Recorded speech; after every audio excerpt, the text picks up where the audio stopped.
Hi guys, this is Joyce Shamel and I'm presenting on predictive and prescriptive modeling. For my presentation, I'm going to be discussing what is analytics, why is analytics important, types of analytics used today, descriptive statistics, predictive analytics, prescriptive analytics, how to get the most value from analytics, how to get started using analytics in a business setting, ethical dilemma, discussion questions, followed by my reference. What is analytics? Analytics is an encompassing and multidimensional field that uses mathematics, statistics, predictive modeling, and machine learning techniques to find meaningful patterns in knowledge and recorded data. Today, we add powerful computers to the mix for sorting increasing amounts of data and running sophisticated software algorithms, producing the first insights needed to make fact-based decisions. By putting the science of numbers, data, and analytical discovery to work, we can find out if what we think or believe is really true, and produce answers to questions we never thought to ask. That's the power of analytics. Why is analytics important? From the first known population data collection project by the Swedish government in 1749 to Florence Nightingale recording and analyzing mortality data in the 1850s, to British scholar Richard Dawes' tobacco and lung cancer study in the 1950s. The analysis of data has fueled knowledge discovery for hundreds of years. Each of the above scenarios required an answer to heretofore unanswerable question. In the 1700s, the Swedes wanted to know the geographical distribution of their population to learn the best way to sustain the appropriate military support. Nightingale wanted to know the role that hygiene and nursing care played in mortality rates. Dahl wanted to know if people who smoked were more likely to suffer from lung cancer. Each of these pioneers knew that instinct wasn't good enough.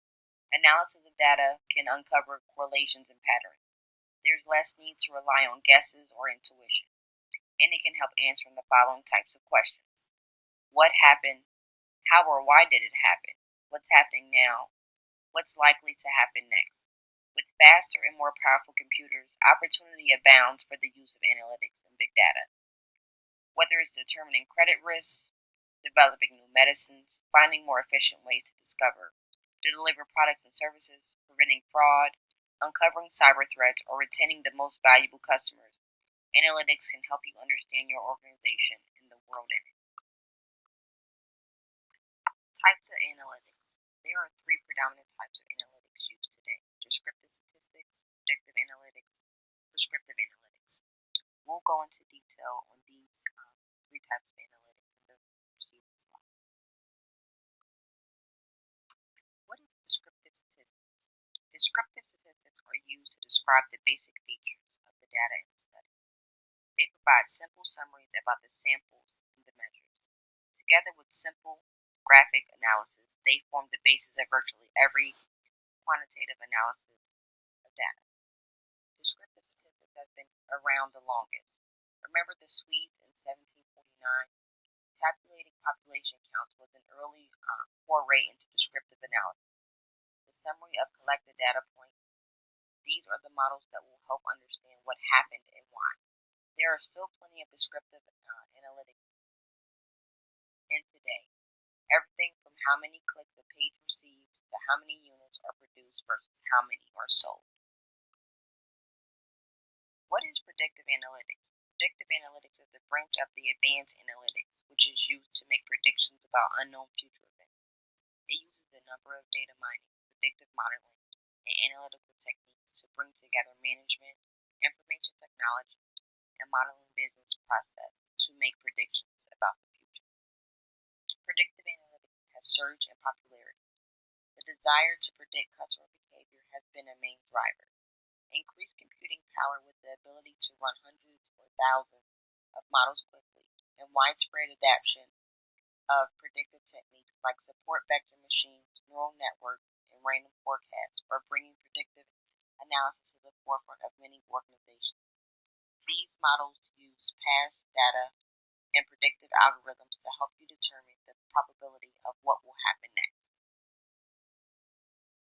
What is prescriptive analytics? Prescriptive analytics optimizes decision making to show companies what actions to take in order to maximize profitable growth given their business constraints and key objectives.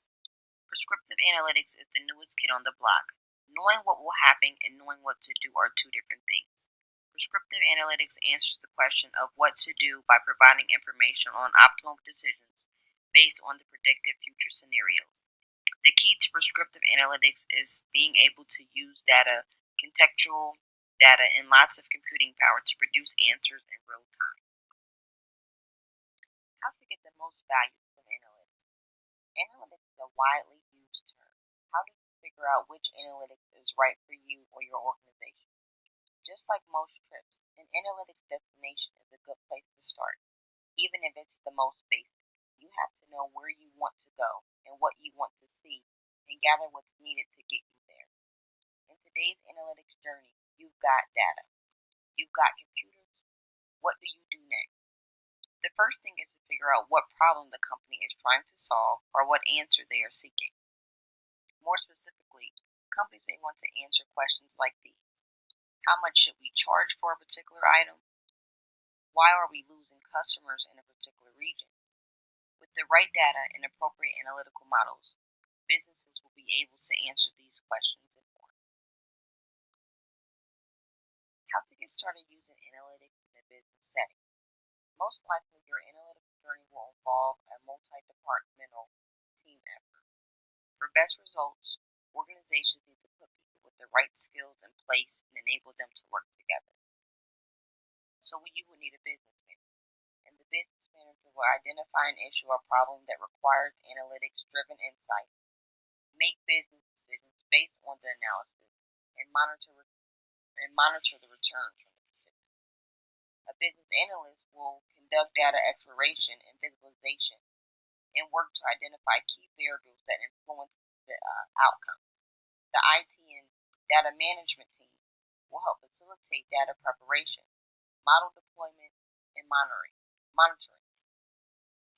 A data scientist or a data miner will perform more complex exploratory analysis, descriptive segmentation, and predictive modeling.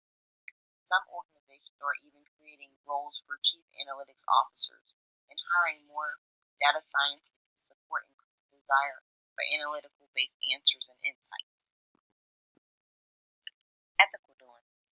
Big data, like most innovations, is a double-edged sword.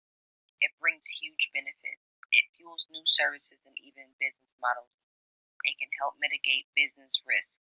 At the same time, allowing data scientists to run amok can harm individuals and institutions in unanticipated ways. Being responsible with big data are broader than addressing privacy concerns. In an emerging field with so many possibilities and where technology limits have shifted so dramatically, the consequences of use cannot always be foreseen. More than guidance and rules, a debate about what is principally right and wrong is needed. The following risks highlight what organizations must consider to protect their constituents and themselves from the impact of big data. Consider this risk: protecting people from themselves. Not everyone cares enough about their own privacy. Many consumers use social media or internet-based services carelessly, allowing others to make use of information in unintended ways. Considering the following example: publicizing on Twitter that you are on a holiday or checked in somewhere with the whole family shows you are not home. Consumers almost never read the terms and conditions. To receive a promotion, consumers often need to provide some personal information.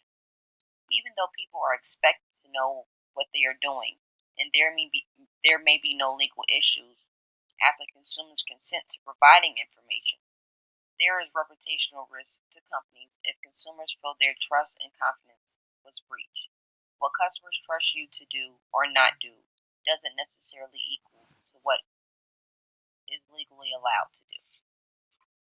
And these are some issues facing prescriptive and predictive modeling and having so much information on customers and clients. I hope you guys enjoyed my presentation. Here are a few discussion questions. Should people be informed that their behavior is being tracked? How would you draw the line between useful and invasive data? How can predictive and prescriptive modeling be useful in your field or organization? On the preceding slide will be my references. I hope you guys enjoyed it. Thank you so much for your time.